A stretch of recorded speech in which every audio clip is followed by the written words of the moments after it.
Oração de Davi, diz assim a palavra de Deus, Salmo de número 86.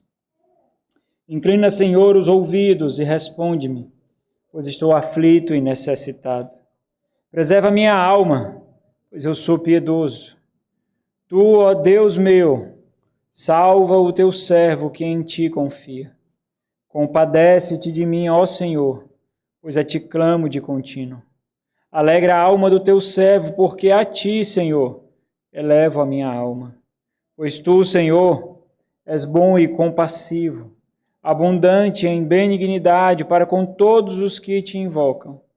Escuta, Senhor, a minha oração e atende a voz das minhas súplicas.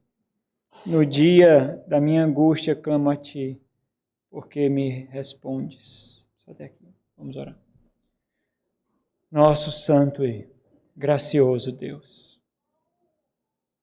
Essas palavras muito bem descrevem as constantes vezes que nos aproximamos do Senhor, açoitados por esse mundo, assolados pelas adversidades que se deparam constantemente diante de nós, angustiado pelas crises interiores, pelas incertezas, pela instabilidade da nossa fé, ó Deus.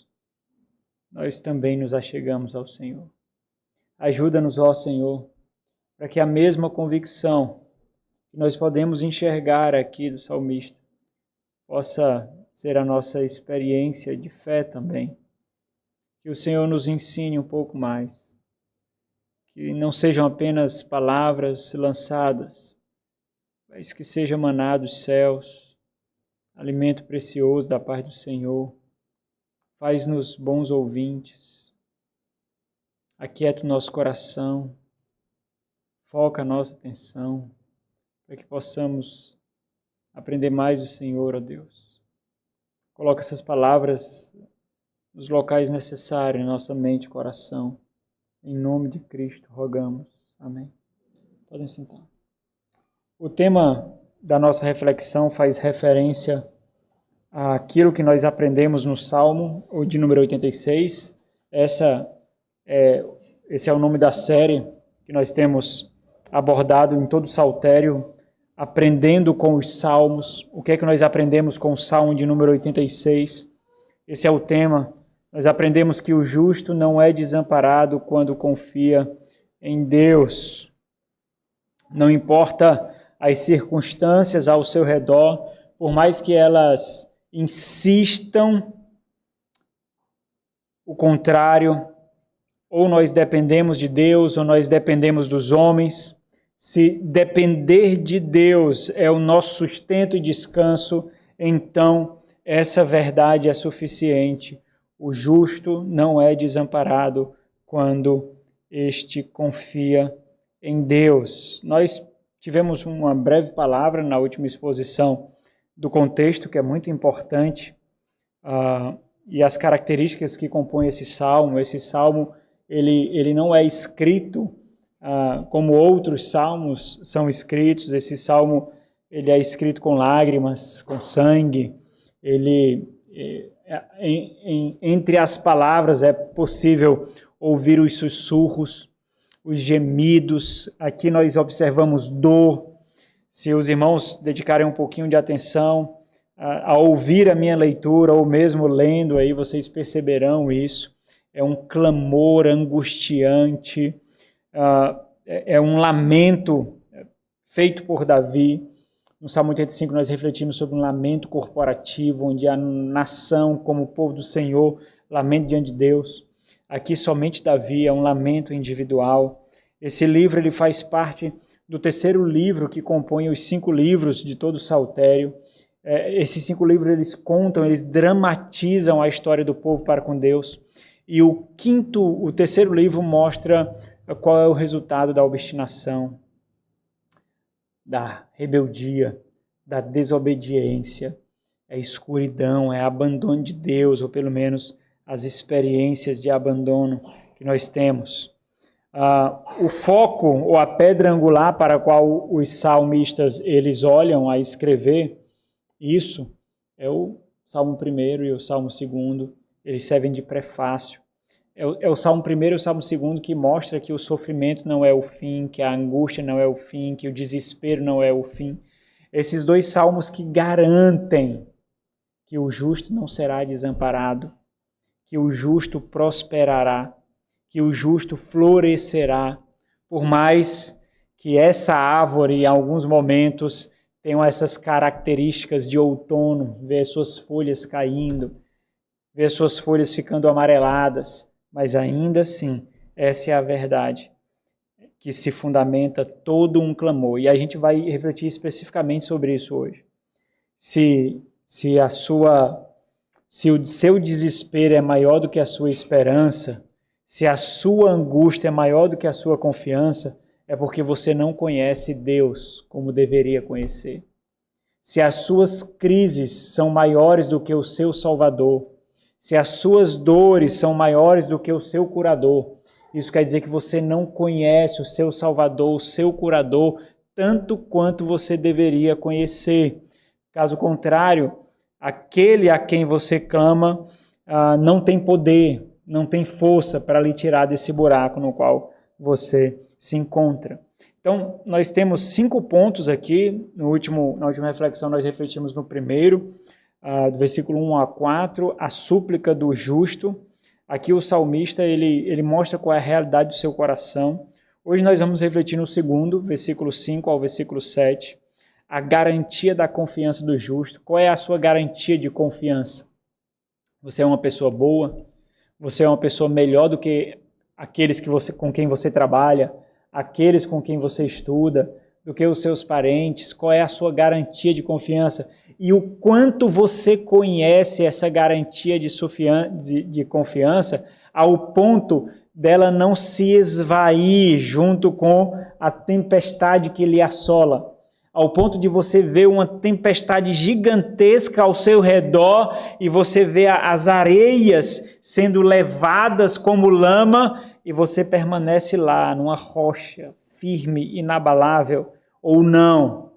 Ou então você está sendo levado junto com a areia, junto com a lama. A questão é quão contundente, qual é o tamanho da convicção, poder, substância, força, vigor dessa garantia de confiança.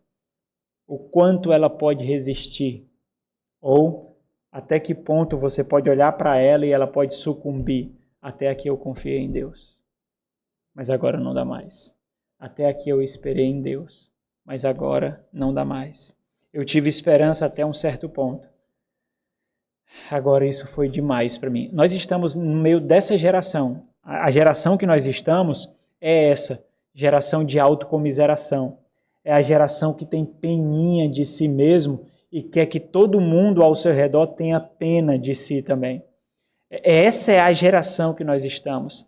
É uma geração que escuta sermões e sermões e sermões, mas nunca tem confiança suficiente.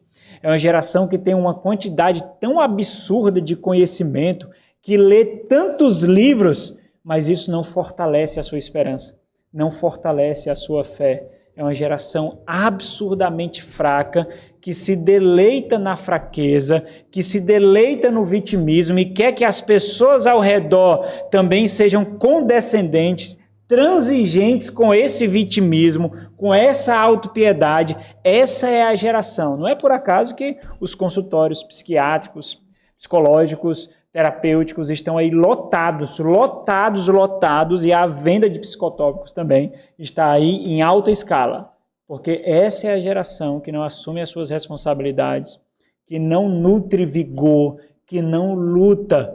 E aí, quanto mais existem pessoas romantizadas ao seu redor, afetivas ao seu redor, que passe a mão na consciência, que passe a mão na cabeça, que dê um tapinha nas costas, essas pessoas serão os piores membros de igreja do mundo, serão os crentes mais fajutos do mundo, serão as piores mães, serão os piores pais, serão os piores filhos, e essa geração traz à nossa sociedade a completa ruína. Uma geração fraca, que não aguenta luta. Uma geração que pensa em desistir no primeiro problema que aparece, nas primeiras dores que sente. mulheres que não suportam mais a dor de ter filhos, o desconforto de ter um bucho grande sendo carregado, o cuidado do lar, mesmo com tanta tecnologia, máquina disso, máquina daquilo outro, mas mesmo assim não suporta cuidar de uma família, cuidar de um lar, e se vitimiza a todo instante. Mulheres que não têm um mínimo caráter de reconhecer a dignidade de ser mãe, de ser dona de casa, de ser esposa. Homens frouxos e fracos que não vê o deleite, o privilégio de se desgastar, de morrer, porque é pai, porque é marido. Simples assim, só por causa disso. Essa geração nunca entenderá o que é confiança em Deus. Nunca. Não entenderá.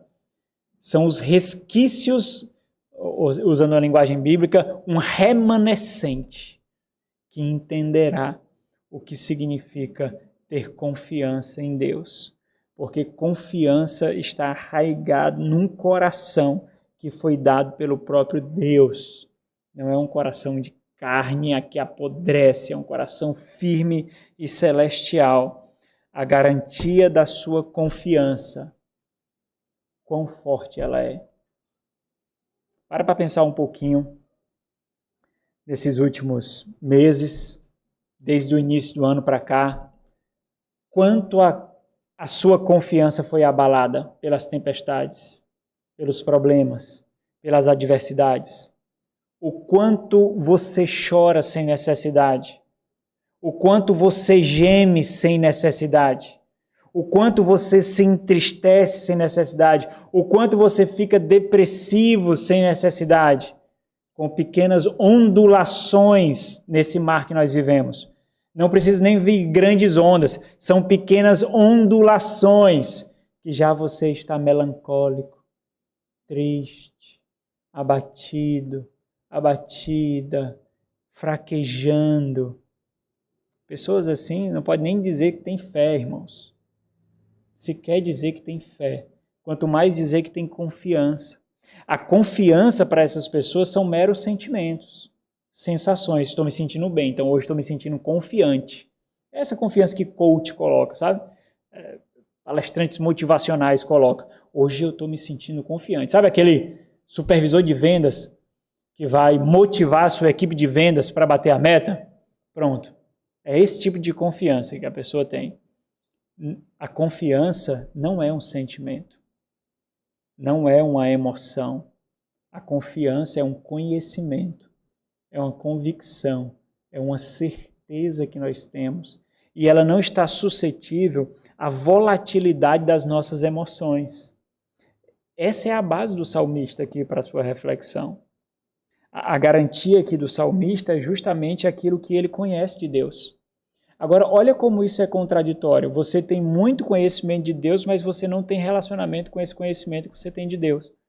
Quantos sermões você escuta fora o que você ouve aqui desse púlpito? Quantos sermões você escuta pelas redes sociais, por pregadores renomados? Quantos cortes você ouve? Quantas citações marcantes você lê, você compartilha? Quantas? Mas aquilo ali você não se envolve com aquilo, você não se relaciona com esse conhecimento. Aquilo ali serve para lhe atingir emocionalmente, mas não lhe fortalecer em confiança com Deus. Para o salmista aqui, a base, a garantia da confiança dele é justamente a revelação que o próprio Deus fez de si mesmo. Essa daqui que nós temos acesso. Olha o que ele fala no versículo 5, ele vai descrever justamente isso. Pois tu, observa, não faz sentido ele falar isso para Deus, né? Ele está orando, ele vai falar características de Deus para o próprio Deus. Embora ele esteja falando para Deus, não é para Deus que ele está falando. Ele está falando para quem? Para ele mesmo. Ele está pregando para ele. Ele está lembrando a ele mesmo quem é o Deus dele. Lembra? Aqui ele está na angústia, aqui ele está sucumbindo. Por isso que ele pede para Deus avivar a sua alma, né? Da vigor à sua alma, ele está sucumbindo. Então, como que as mãos dele escorregando dessa corda que ele está segurando, e ele precisa segurar com mais firmeza, aí é isso que ele faz. Ele pastoreia o coração dele, ele instrui a própria mente dele, ele prega para ele mesmo, falando, descrevendo, dando características, atribuições que o Deus tem, o Deus que ele confia, o Deus que ele vai descrever mais na frente como compassivo, não é?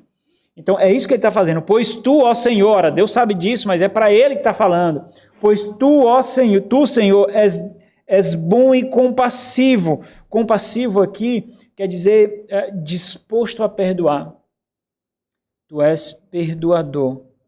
Existe, aqui é um adjetivo, existe um verbo que é ligado a esse termo compassivo, e esse verbo ele é constantemente utilizado para se referir a Deus como o sujeito ali, destacando essa característica especial de Deus que é diferente dos homens. Os homens não são dispostos a perdoar. Nós somos inclinados, nós somos dispostos a revidar, a nos vingar, a nos ressentirmos. Deus não, Deus é o oposto disso. E isso é interessante porque Davi mostra que reconhece a possibilidade de estar sofrendo como consequência de algo que ele fez. O Senhor é compassivo, o Senhor é disposto a perdoar.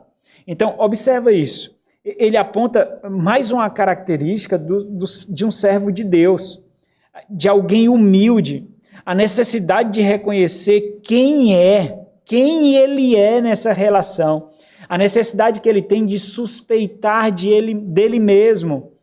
Existem muitas possibilidades, ó Senhor, para que eu esteja experimentando a consequência daquilo que eu mesmo fiz, e eu reconheço isso. Essa geração fraca, ela se coloca como vítima e responsabiliza outras pessoas. Suspeitar de si é muito difícil naqueles que vivem na autocomiseração, que vivem com necessidades emocionais, que vivem fraquejando. Eles não suportam mais o peso da culpa, o peso das consequências. Então eles atiram para todo lado, e quando encontra alguém que é condescendente com ela, é com esse alguém que ele vai fazer amizades. O servo de Deus, ele é forte o suficiente, ele é maduro o suficiente, ele é humilde o suficiente para reconhecer que aquilo que ele está experimentando tem uma probabilidade absurda de ser consequência de atos dele. Nós não temos isso especificamente falando aqui, né? Talvez Davi esteja sendo bem objetivo mesmo, nós não temos isso sendo descrito, mas de forma mais geral pode ser aplicado assim. No restante do versículo, então, Davi ele qualifica justamente isso que ele acabou de falar a respeito de Deus. Por que Deus é disposto a perdoar?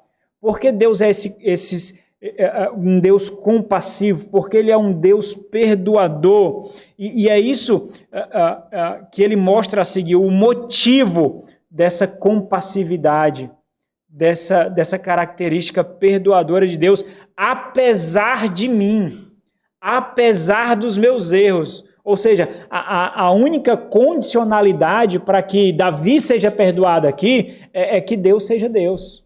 Deus é Deus. E ele vai demonstrar essa característica aqui, que inclina Deus a ser perdoador, abundante em benignidade para com todos os que te invocam.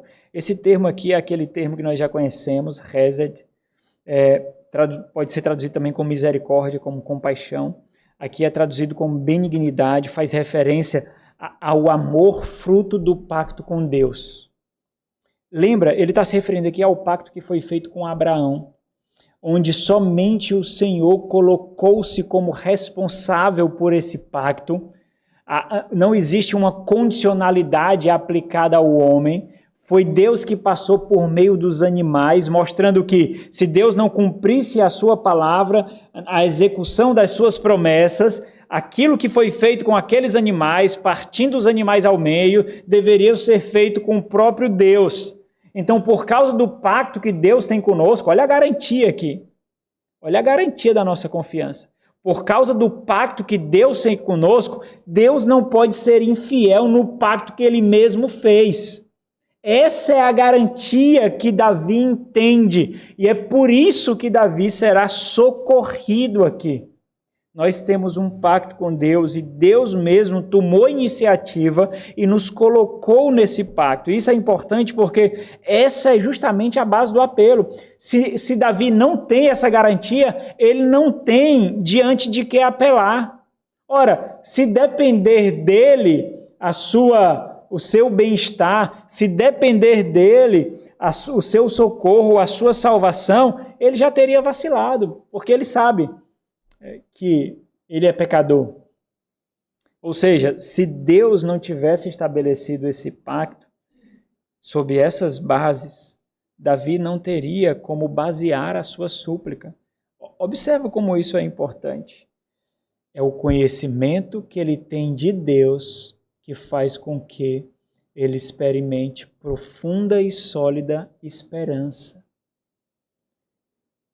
As pessoas, quando vão à igreja, buscam sensações, buscam emoções, buscam sentir algo, experimentar algo. Por quê? Porque elas não querem construir um grande edifício na sua mente, no seu coração, de conhecimento de Deus, que lhe fortaleça para dias maus, que resista à tempestade, que tenha bases firmes e sólidas. Elas só querem resolver o problema naquele momento. Hoje eu estou mal, eu preciso de uma palavra.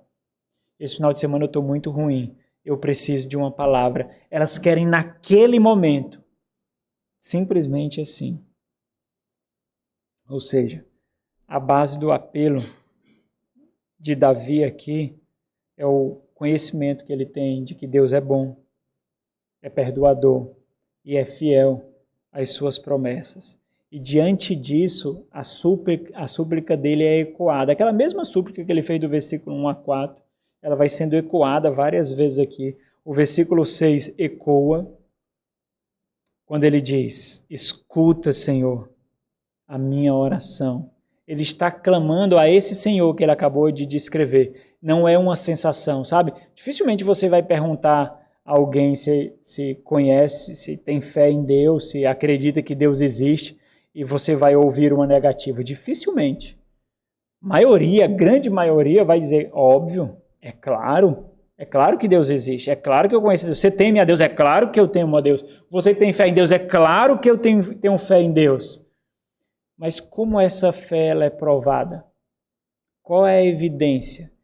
A gente não tem evidência de fé, irmãos. Na verdade, até temos, mas é uma evidência não tão rica, quando nós estamos passando por tempos bons, por tempos tranquilos. A maior evidência de fé que nós damos é quando nós passamos por tempestades, por adversidades. É aí que nós damos evidência de fé. Olha o que o salmista diz, escuta, Senhor, a minha oração e atende a voz das minhas súplicas.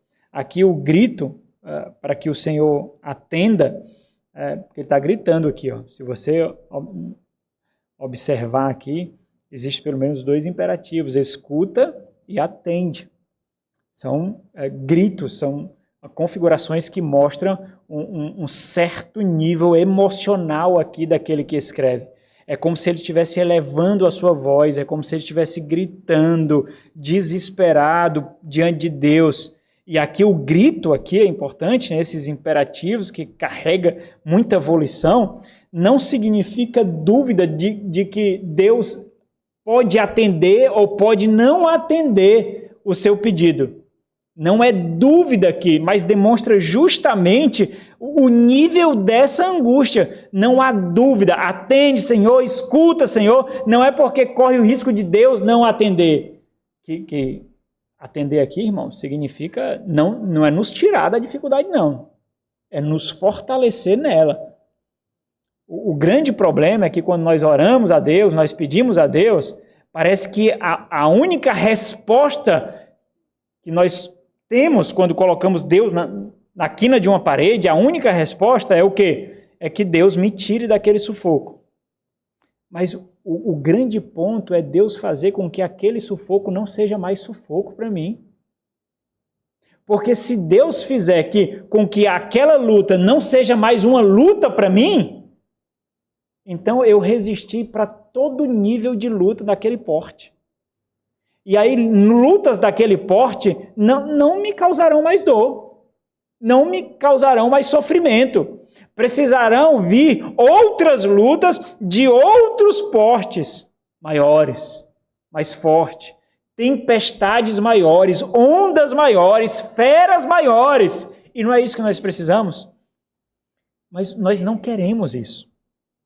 Nós queremos tão somente que Deus nos tire daquele momento de angústia, daquele momento de desespero. Por exemplo, é mais fácil ganhar uma bolada financeira que nós não estávamos esperando do que nós nos organizarmos financeiramente, não é não? É bem mais difícil nos organizarmos financeiramente, mas é mais fácil vir uma bolada financeira, nós não estávamos esperando. Aí o que é que vai acontecer aqui? Dali vai nos socorrer momentaneamente. Sei lá, quanto tempo vai durar uma bolada aí? 3 meses, 2 meses, 6 meses, e aí depois nós estamos numa angústia ainda pior, porque nós ficamos mal acostumados. Vai que vem outra bolada dessa, né? O negócio é confiar, né? O negócio é ter fé. Fé e responsabilidade, fé e responsabilidade. Quando o salmista grita para o Senhor tirar desse momento, não é que Deus está escondendo os olhos de Davi, mas ele está demonstrando o nível de angústia que ele tem, a sua dor, a sua urgência. E isso é verbalizado no versículo 7, quando ele diz assim, ó, no dia da minha angústia, clamo a ti. Ele está apontando para esse dia agora. No dia da minha angústia, clamo a ti. Por quê? Ele clama a ele. Porque me respondes. Olha a convicção de confiança aqui. Olha a garantia. Tudo aqui é permeado pelo pacto no qual ele é inserido, né? Tudo aqui. O pacto davídico é uma consequência do pacto que Deus fez com Abraão, de quem virá Cristo. O pacto de Cristo, né? E novamente, outra afirmação aqui de que ele confia em Deus somente. O salmista ele não está afirmando que ele compreende que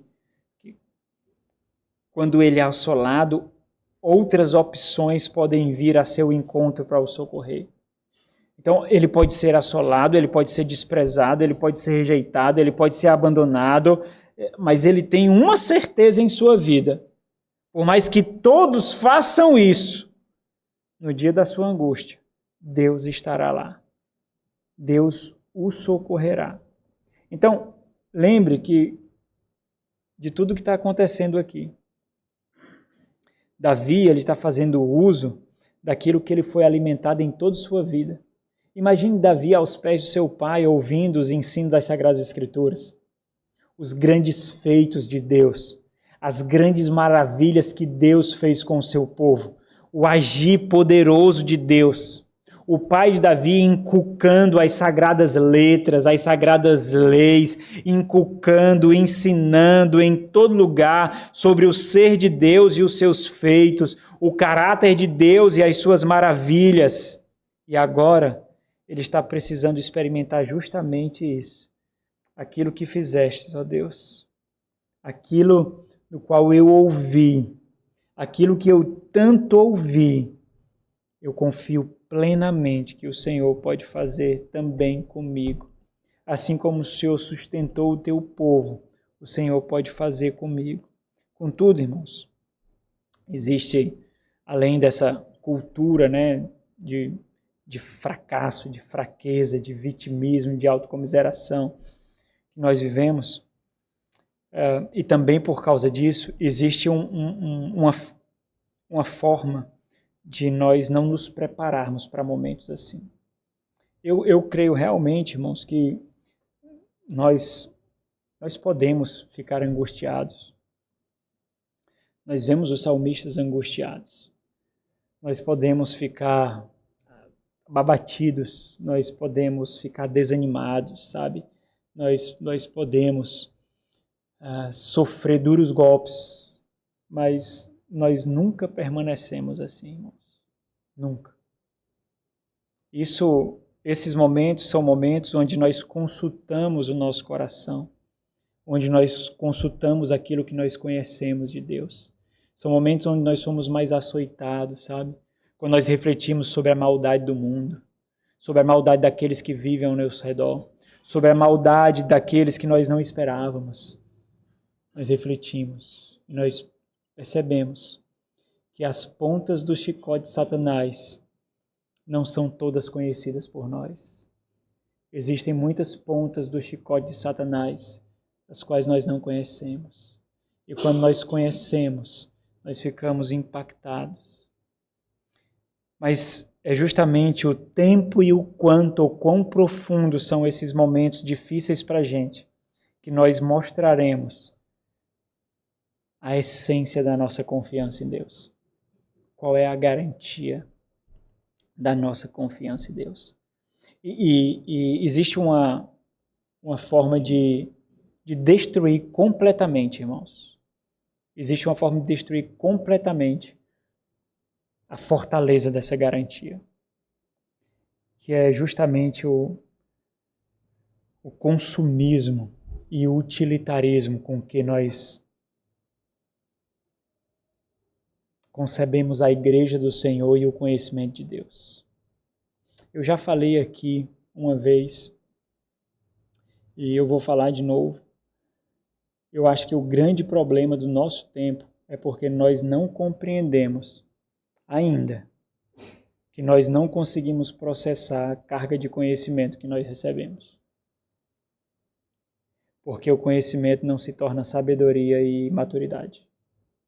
Conhecimento que não se torna sabedoria e maturidade é o perigo para nossas vidas, porque nos torna arrogantes e autossuficientes. Esse é o maior problema da nossa geração. Você acha que tem que ficar fazendo curso aí online? Você acha que tem que participar de série de lives? Você não tem que fazer isso, não. Você não tem que fazer isso. Isso vai ser sua pior desgraça. Isso vai ser a sua pior mazela. Você acha que precisa fazer isso? Aplica na sua vida só esse sermão aqui de 30 minutos para você ver a diferença que vai fazer. Aplica só esse sermão. A carga de conhecimento que eu lhe dei aqui, em 30 minutos de sermão, aplica só ele na sua vida, na sua família, como pai, como mãe, como filho. Aplica só ele. E vê se você consegue. Você vai se deparar com inúmeras bifurcações da complexidade do seu coração, com compartimentos enrijecidos que tem. Esse é o grande problema da nossa geração. Nós ainda não compreendemos que nós não temos a capacidade de processamento de conhecimento com que nos assalta. As mesmas pessoas que debatem teologia umas com as outras são essas pessoas. As mesmas são carnais, arrogantes, soberbas, insubmissas, rebeldes. As mesmas que estão debatendo teologia, que falam com a facilidade sobre o ser de Deus e os seus maravilhosos feitos. Essas mesmas pessoas não conseguem ser lideradas, não conseguem ser submissas, não amam o chão de igreja, não conseguem passar por dificuldades. Essas mesmas pessoas. Por quê, irmãos? Consumismo e utilitarismo. O conhecimento que tem não forja uma base sólida de confiança para dias maus, de confiança, de esperança, mas tem um profundo conhecimento de Deus. Consegue falar sobre a eleição de uma forma maravilhosa. Consegue falar sobre os 5 solas da reforma, os 5 pontos do calvinismo, consegue discorrer sobre a salvação de infantes, consegue falar sobre coisas, meu Deus. Só não consegue ser crentes de verdade. Só não consegue se parecer com ovelhas, porque se contentam em se parecer com doutores, mestres, mas não querem parecer com ovelhas. Consumismo, utilitarismo. Então eu quero desafiar você. Desafiar mesmo. Sabe aquele desafio que vai mudar drasticamente o seu caráter, a condução da sua vida, da sua família? Eu quero desafiar você a consultar no seu coração se o quanto conhecimento você tem de teologia, das Sagradas Escrituras, de doutrina, corresponde ao nível de maturidade que você tem, corresponde ao nível de confiança que você tem em Deus. E se você dizer assim, não, corresponde ao dia de confiança que você tem em Deus, e aí você vai conversar com pessoas que lhe conhecem, e essas pessoas vão dizer assim, não, se lembra daquele dia? Se lembra daquela vez? Se lembra daquela conversa? Se lembra daqueles momentos? Se lembra daquelas ocasiões? Isso não é confiança fruto de tanto conhecimento, não. Não é. Não é. Aí você potencializa isso pela quantidade de anos que você tem de crente. E aí você potencializa isso pela quantidade de sermões que você é exposto. Toda semana. Livros que você lê. Você vai ver o quanto você está carente de processamento de conteúdo.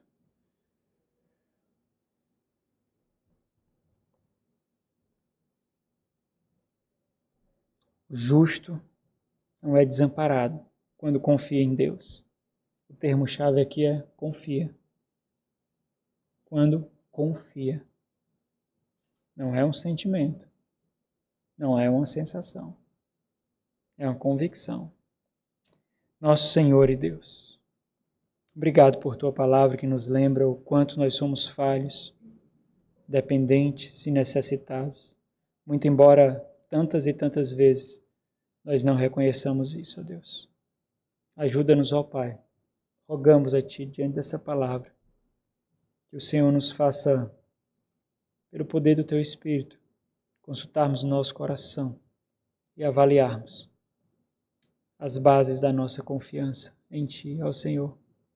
Seja porque nós estamos vivendo nesse momento dias maus, seja porque nós precisamos nos preparar para dias ainda piores.